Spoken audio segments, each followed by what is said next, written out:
if I could have redone a time in my life where I was in pain or I was sad, I would have just taken some time off, asked, I just need some time to myself. And the other thing that I would have done on a positive note, which is also a negative, that I didn't do that and now do now, is celebrate wins. Work, celebrate, win, celebrate, work, celebrate. Like, that is a life. That is fun.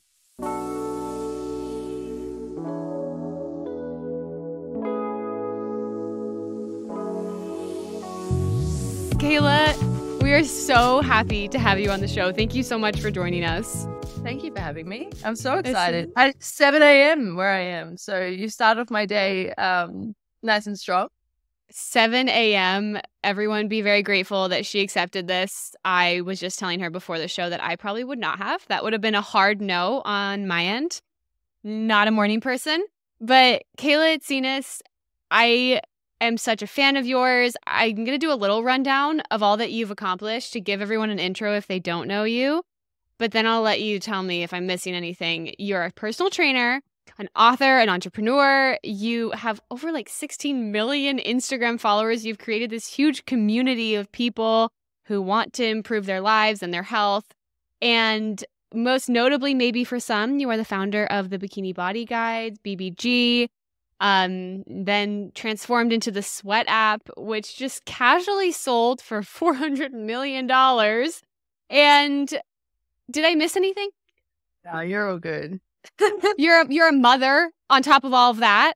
I'm a mother of 2 sleepless children, but that's why I look like this. And actually, I look actually really okay on this screen. I'm quite happy with this. You look beautiful. For everyone just listening and not watching, you should watch because she's saying that she looks like a mess and she does not look like a mess in any way, shape, or form. Well, like you can't tell on the screen, but if you are watching me, I just put a lot of sunscreen on because it is super sunny here today. I was like, oh my God, I look so oily, but it's fine.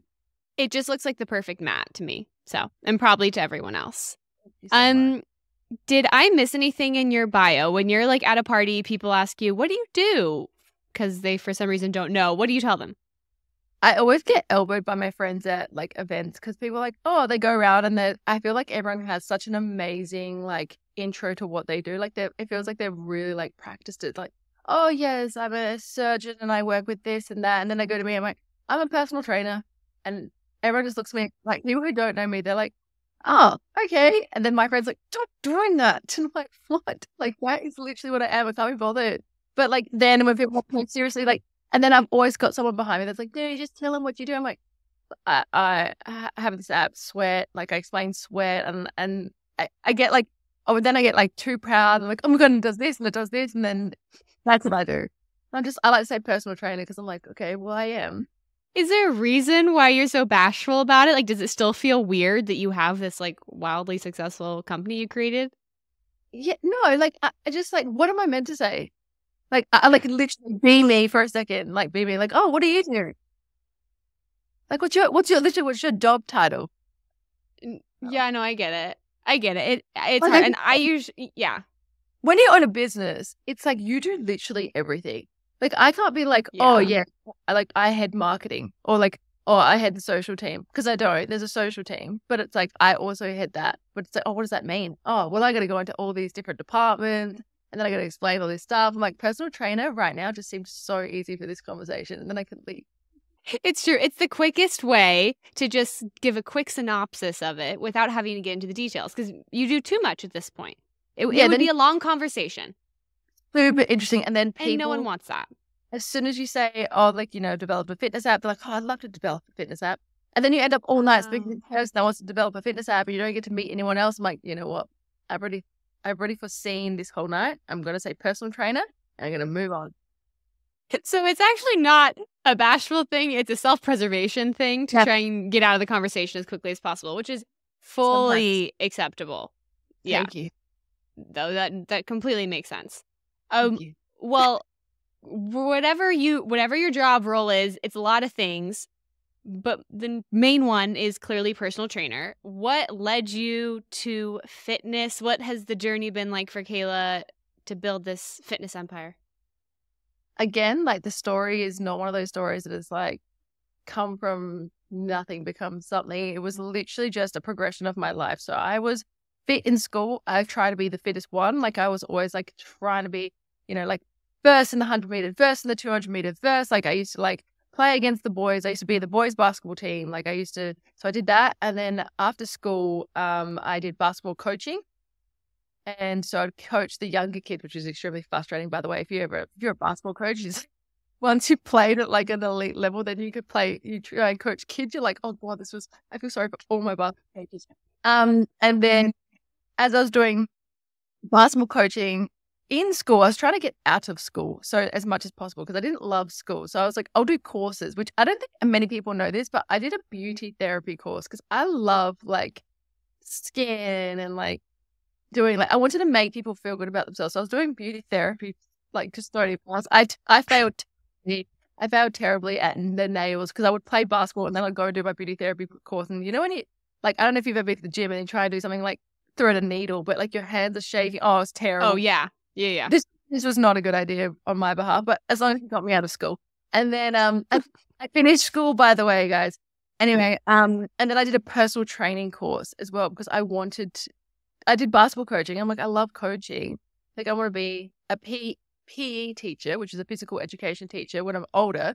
So I might as well do personal training to have that on my like CV, Yeah. And I was doing uni as well. So straight out of school, did university to be a teacher, and then dropped out of university to do personal training. I told my parents, I was like, I'll be back. I'm just taking a year off. I just really like personal training right now. And so the story goes. That's how I got into it. And so then you go on to create these bikini body guides, these PDFs that everyone has come to know as BBG. You released them, I think I read, in like January of 2014. And 10 months later, they had over like 1 million downloads. People went crazy over these. Oh, let me tell you, not 1 million. Let me tell you more than 1 million. And illegally more than 1 million because the world went crazy with these downloads. They did. They got the hold of them and they didn't have a lock on them. This is a PDF. This was from a personal trainer, me. Adelaide, South Australia had no idea like that this was going to take off. So like, I'm like, yeah, if you download the guide, I'll send you the guide. Not realizing you could send the guide to 50 other people. The world had these guides. Like everybody had these guides. People would write in and be like, I got your guide for my friend. People would write in apologies and then pay for them because they love the guide so much. They're like, I feel so bad. I've had these guides. They've changed my life and I never paid for them because my friend sent me it. Oh, so it was my gosh. hilarious. And at the same time, like, this is great because I went around. It was like almost, and the price you pay for marketing nowadays, it was like almost free marketing because I would go into countries like, oh my God, I've got your guide. My friend sent it to me. Like they knew it was me. I was like, there was no way you downloaded that. That's so cool. Yeah. Yeah. So you're absolutely right. Probably in reality, 3, 4, 5, who knows, 10 times that amount of downloads truly happened because it spread like wildfire. What do you attribute, though, to that spread? Like, what do you think was so, I mean, like, I know having done it, why I loved it so much, and I'm sure other people have their opinions, but what do you feel was like the main draw of that program? I don't think there'll be another program like it just because it came from me, number one. And I was just like hell bent on the world feeling like they had a family. So that was one thing. Nowadays you call it a community. But like for me, it was like, I just wanted people to feel like they had the same family that I had. So there was like this sense of family and this sense of connection. Women only, by the way, like cut out half the market automatically because I only trained women. So it was like women who felt lost, and this could be like mothers that had like just had their first kid or multiple kids, people that were living in New York that were moving away from their family. These were people who were time poor, people that were busy, like people that wanted to feel strong, that wanted to feel motivated, that had been told that they couldn't do it before. Like so many people fit into this category of BBG. And this program just went crazy. Not only was it hard, but it brought people together. And it was so hard that when you got through it, you wanted to say, I did it. So then you did. You went online and I did it. And then someone said, I want to do it with you. And it was the certain look of this page that was, in my opinion, in hindsight, very badly graphically designed. But like at the time it was revolutionary. And like No, it was great. It was simple. It was like, it was easy to understand. It was kind of like, now that you look at the photos, you're like, you kind of had to look one of those exercises up. Like a lot of people were doing some of them wrong because they were just photos. Now that they're videos in the sweat app. But it was like, it was hard enough for your brain to work. And you printed it out and you go to the gym, you saw other people doing it, and it just, no one else was doing it. It was just, that was the program to do. Yeah. The face behind it was like, I looked so genuinely, and I was surprised and shocked that I was standing in the middle of New York City, London, and whatever. And there were people there watching me personal train them. Like I was freaking the hell out because I was like, I am nobody and you guys are cheering me. Like, what? This was insane. It's still insane to me. I'm so scared. I have a boot camp. What day is today? 14th, 19th. Freaking out. Still, even after all this time. Yeah, 100%. Freaking out. What makes you so nervous? I don't know. Like, it's like you don't want, you want to give them, you gotta kind of grow up with it. It's like, you want to give people the best experience. You want people to have the best time. Like you want them to feel like they used to feel, or like the same as they do. Like you want them to feel like they have fan community. And the bigger that you get, the less seriously you're going to take that person because you're like, they've got so many followers, they don't care. But like I do care. I care more. Oh, I think it's probably like trying to live up to the expectation every single time. Yeah, but not, and it's not a bad expectation, not pressure or anything. Like it's not, yeah, it's just wanting people to just feel good. Yeah. Yeah. No, I understand that. Going back to BBG though, in our conversation at the beginning, and you touched on it, how it's a freaking hard workout. So hard. Mm-hmm. And I think that was the draw of it, was this like satisfaction you got after. And more than that, I think it gave so many women this like belief in themselves of like, oh, I can like do a really hard thing. And I can do it in 28 minutes. And I think like that's what just got people obsessed. Like it doesn't have to be this 3-4 hour long workout, you know? Yep, 100%. Was it just the wildest feeling to see this community of women feeling like so empowered to do such difficult things, and like it transformed more than their bodies, you know? Oh, it transformed their mind. Yeah, because the world tries to pin women against each other, like constantly. And like it was so nice for just that, 2-hour block that we were there at that big boot camp, that you see women lining up together, you see women speaking to each other, you see women working out. They want the other person next to them to do well. And then after, there's all these endorphins and everyone is happy and everyone is screaming. And it's like, this is what the world should be like. Yeah. And like, we just did it in like a 2-hour block of a boot camp. The workout was 30 minutes, but it's like that 2-hour block. It was like, that feeling was like, everyone is happy and on the same level right now. It was perfect. Yeah. I think that's really what you did though. You brought together women in a way that made us feel so comfortable, like rooting for each other. Yeah. Well, an incredible program, and your app clearly is just as incredible. You sold that app. You're a businesswoman. You're a mother. You have 2 kids. Out of all these life experiences, we love to ask on the show, the point of the show, do you have a best piece of advice you've ever gotten? Yeah. I have the best piece of advice. You're going to laugh. But I'd stuck to this at everything that I do. I remember this. So I was in year 7. So I'm going to be 11 years old. And my teacher, I'm going to sound old right now. Anyone listening, going to sound old. My teacher's talking to us about the new thing, like the internet, right? She's like, now we're going to speak about the internet. She goes, now I'm going to tell you this, and remember this for the future. She goes, the internet is a place where you write something, you do something, or you take a photo, or you talk to someone else. It will be there forever. So whenever you're doing anything on the internet, make sure that you imagine your grandparents standing behind you, and would they be proud of what you're writing? And I was like, I'm 11 at the time. This has stuck to me till now. Everything that I do, everything that I post, everything that I say, I imagine my grandparents behind me. I'm like, would they be proud of that post? Would they be proud of that behavior? Yes or no? No, do not post it. Yes, post it. That is my best piece of advice when you are dealing with social media. That is honestly a very profound piece of advice. And I think if most people lived by that, the internet would look a lot different. It would look really nice. How do you feel like you've used that in like your business standards and the way that you've conducted yourself on social media? This is not even this is like business, this is friendships, this is like anytime I send a text, this is just like everything. I'm imagining two people that I love so much. I love my parents as well. My grandparents scare me a little bit because they're just like old. But like I'm just imagining these people just by me, and they're literally down the road, but at all times. Fun. And it has really helped me that 100% with everything that I do, because otherwise sometimes I'm a bit of a hothead and I say what I think. And I think that piece of advice has really helped me be like, no. Is there a specific story where you remember like being about to do something and you remember that advice? Well, this is and you were daily. like, oh, I shouldn't. Daily. These people like that write uneducated comments on my thing. Like back in the day when we did transformation photos, it would be like someone would write like, I liked her better before. I'm like, well, sorry that you feel that way, but better now.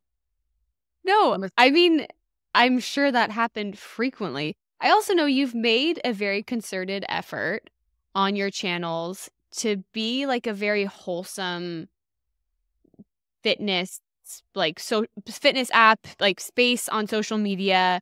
I feel like you have always strayed away from like over sexualization and been like very moral about everything. And is that kind of where that advice came in as well? 100%. 100%. Like, I honestly could think of nothing worse than trying to sexualize myself to sell a product and then it be in the newspaper and my grandpa has it. Like, the thought of that makes me want to just roll in a ball. I'm sinking into my chair, guys. Like, oh my God. No, everything is for my parents and for them. Like, I just want them to be proud of me. I mean, it would be terrible, but haven't you felt pressure a lot to lean into that side of social media? I mean, those are the things that get likes and those are the things that blow up, you know? No, I do not care for it, because at the end of the day, when those things are not the things that get likes, what people will turn to is trust. And look at you. You remember BBG because it was a program that you loved, that you could trust, that you knew that you got a great workout in. When all the fads go and at the end of the day, there'll be one person that they can trust that is the same, and they know that the philosophy is the same, the family situation is the same, everything is the same, and that's me. I want to be the person in the fitness influencer space where I'm waving my hands around the air if you're not watching this. That's not where I sit. I sit in personal training. I take it very seriously. I feel a very strong responsibility to my community to be able to provide them fitness content, which will motivate them to go to the gym. Me speaking with my butt, the camera with a microphone, is not what will motivate my community to want to go to the gym. The fitness content that follows that, I'm sure will. But me at the start, I like to be front facing, speaking to them, open hand, saying, hey guys, this is what we're going to do today at the gym. That's someone that you can trust for a long time. Otherwise it gets flooded with highly sexualized men and women, and it just looks like the fitness industry is trashed. I have so much respect for that. I am also wondering, I think that the hardships in our lives teach us a lot, and even though some people's lives look perfect, no one has sadly been able to live a life without trials and turbulence. What is the biggest lesson that you've learned from the most difficult or one of the most difficult times of your life so far? One of the things that I would definitely recommend if you are going through a hard time, if you don't want to speak about it, because people's like, you got to speak about it with people. You got to talk to people about these things. It's like, sometimes I don't want to. But the worst thing that I did was try to mask my issues and my hard times with work. Like, I didn't take enough time to have time to myself to process the situation, to recover from the situation. I just was like, okay, it's done. Let's work. Let's move on. And it's like, you create trauma that you never address, and then you associate your trauma with what you straight away moved yourself into, which is work. So then it's like work feels traumatic for you because you're using it to cover something that's bad. Like, Yeah. I don't know that, and I'm not a psychologist, and no one's ever told me this before. Like, this is just what I feel like happened. And then you start to not like what you're doing because you're like, no, I'm trying to cover like that, and I'm trying to work. And it's just like, if I could have redone a time in my life where I was in pain or I was sad, I would have just taken some time off, asked, I just need some time to myself. And the other thing that I would have done on a positive note, which is also a negative, that I didn't do that and now do now, is celebrate wins. Don't try and go to the next. The worst thing that you can say to someone, like the worst piece of advice I've ever been given is like, oh, you can sleep when you're dead. Meaning, work hard now and reap the rewards later. I'm just miming the F that, but like that. Do you know what I mean? Like, Yeah. work, celebrate, win, celebrate, work, celebrate. Like, that is a life. That is fun. Like, I do that now with Jay, and it is like, whenever we do something, he's like, let's go to Melbourne. Like, let's go to Sydney. Let's go do something. And I didn't do that before. And it was just like, it just felt like such a drag. And every day was just work, work, work, win, work, win, work. Like, never celebrate, never stop. So yeah, my thing is stop and chill, or stop and celebrate. I love that. I understand at the beginning of your career, of anyone's career, you like, and especially nowadays, you feel this like hustle culture. Like you have to be working all the time to be productive. But how have you found ways to like speak to yourself when you feel yourself getting in that hamster wheel of like, I'm not doing enough, I'm not performing enough, and you're just like, no, I can have time to rest? I think this is super hard. If you're listening to this, I think that a way to be able to either be proud of yourself or stop and celebrate is to find something that grounds you, find something that you love, and then go back and do that. So like for me, and I promise you this is not some media response, it's my grandparents' house, right? They have no internet, they have no phones. They have really good food there and really good coffee. And chairs that sit in their driveway. And whenever I feel like I just need a second, or I want someone to like, I want to be proud of myself, I leave my phone, which is here. I leave it in the car because this is attached to me. If it's not attached to me, I'm like, so I leave my phone in my car.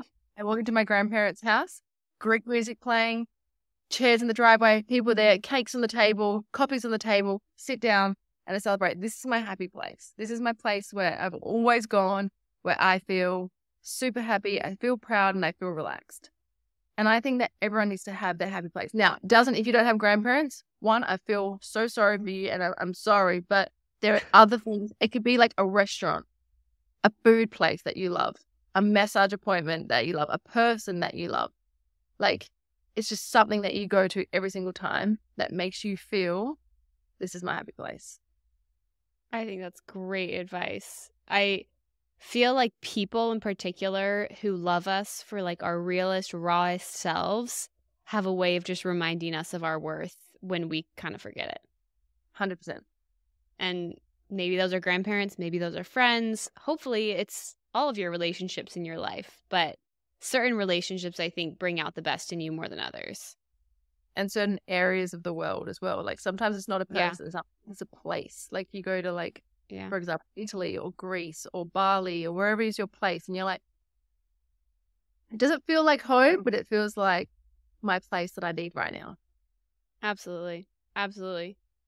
Do you have a biggest lesson that you've learned or biggest takeaway just from your whole experience as a personal trainer, as a businesswoman, like building this brand?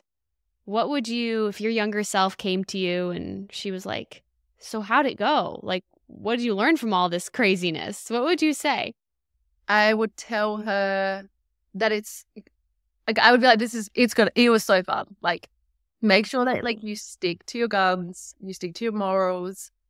Don't try and go with like trends and fads. Go with what is true to you, what you believe in. Family is important. Stop and celebrate. Stop and rest when you need to. Um, and keep your closest friends close to you because they're the ones that know you. I think that's what I would say.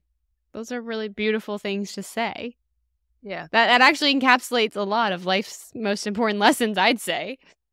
Okay, last piece of advice you can give to all the listeners as someone who has dedicated her life to making women in particular feel like their best selves.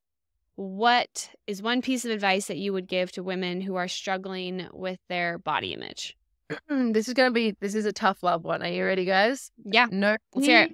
Nobody is looking at you. And what I mean by that is everyone is so hyper-focused on themselves, as hyper-focused as you are on yourself and all your blemishes and all your flaws and all your this and all your that. I guarantee if you go up to someone, it's going to be really hard. Like, say you don't like something. Let's point out something ridiculous. Say you hate, back in the day, people used to point to their underarm, right? To me, that I don't like this. Like, say you go up to someone and say, I don't like this. They're literally going to look at you like you are crazy. They're going to be like, what? Like, people have real life extreme problems, and they are, I promise you, not looking at your underarm, your thigh, your stomach skin, your pimples, anything. They're not looking at you. So the best thing that you can do is remove the noise and the thought that people are looking at those things that you are so self-conscious of, and focus on adding good things into your diet, to your life, to your fitness journey, and stop cutting things out and stop picking at things on your body. Just, so it's so hard. It's so hard to say this to people who are so hyper fixated on things like, for example, my friend is right now so hyper fixated on her post-pregnancy belly skin. She's like, I can't. I'm like, I can't even see it. Like, I literally, like, there are people that have it way worse than you, dude. Like, I can't even see it. So I guarantee you the things that you are self-conscious about, people are not looking at. That is my best piece of advice. And the older you get, the younger you are listening to this, the less you understand. The older you get, the more you understand. Some people listening to this be like, duh, Kayla, you guys are over 30. Like, you guys are over 30. You're like, yeah, I know that. Good. So all the younger people know that they have age to look forward to, because I think the more mature you get, the less you care, because you realize the less other people care. 100%. Everyone's like, the older you get, the less that you care because the older you look. I'm like, no, my skin's great. I feel great. This is the best I've ever felt. I care less about what people think of me because I know that nobody's looking. And I'm Kayla Itsines. And I'm Kayla Itsines, and I know nobody's looking at me.